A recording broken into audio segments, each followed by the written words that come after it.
Now we have to graph the region that is satisfied by both these linear inequalities.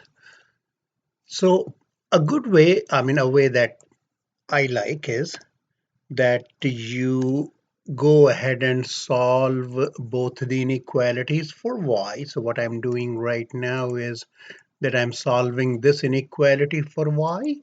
So I'm moving x to the other side, so it will change to negative x.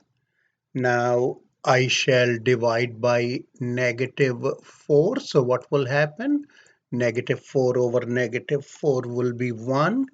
And when I divide by a negative number, this will change to less than or equal to, because when you multiply or divide by a negative number, the inequality reverses or switches. Then negative 1 over negative 4 would be 1 over 4, then x, and then negative 4 here over negative 4 would be plus 1. So what will happen? This would be the set of points that are on or below which line? The line right here, given line given by actually all the points whose y coordinates are less than the less than or equal to the y coordinates on this line. So in other words, graphically on or below this line. Okay, so and for this one, this one is slightly easier than the previous one. That is, when we move x to the other side, it becomes, what does it become? Negative 3x, right? Okay, so we get negative 3x plus 6. So this would be the set of points on or below the line y equals negative 3x plus 6. So what we would do is we'll graph the two lines in the graphing window, and a way to graph would be this. Say we are looking at this line. So what you may notice that the y-intercept is 0, 1.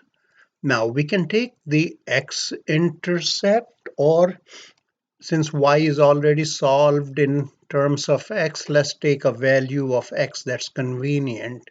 Here x equals 4 is a pretty convenient value because 4 and 4 will cancel each other. So if I took, say, x equals 4, what would I get? I would get y equals 1 over 4. Then instead of x, I got a 4, and then plus 1. So 4's cancel.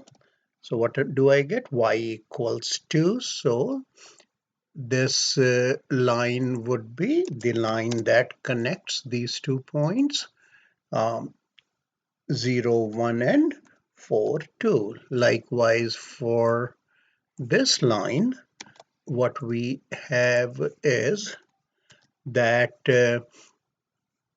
the y-intercept is who? 0, 6, right? And then we can again just substitute some value for x. So in here I can substitute x equals 1. That will give me y equals 3. Or substitute x equals 2 gives you y equals 0, the y-intercept. So why don't we take that one? Okay, so let's take x equals 2. So y is negative 3 times 2 plus 6. So negative 6 minus 6 is 0. So what we got here, that 2, 0 is another point on this line, and that's all we need to graph this 2 points on the line, right? Okay, so now let's go ahead and use this to graph in this Math Excel window, right? So for the first one, what we had was, I forgot, 0, 1, and 4, 2. So let's choose this line option. Go to 0, 1, go to 4, 2. So we got this line. Then for the second one, what we had 0, 6, and 2, 0. So we are going to go ahead and connect those. So we have 0, 6 and 2, 0. So we got the lines. And then we just take this shading tool, right? Let's save it and see if we got it right. Okay, looks like we did. Okay,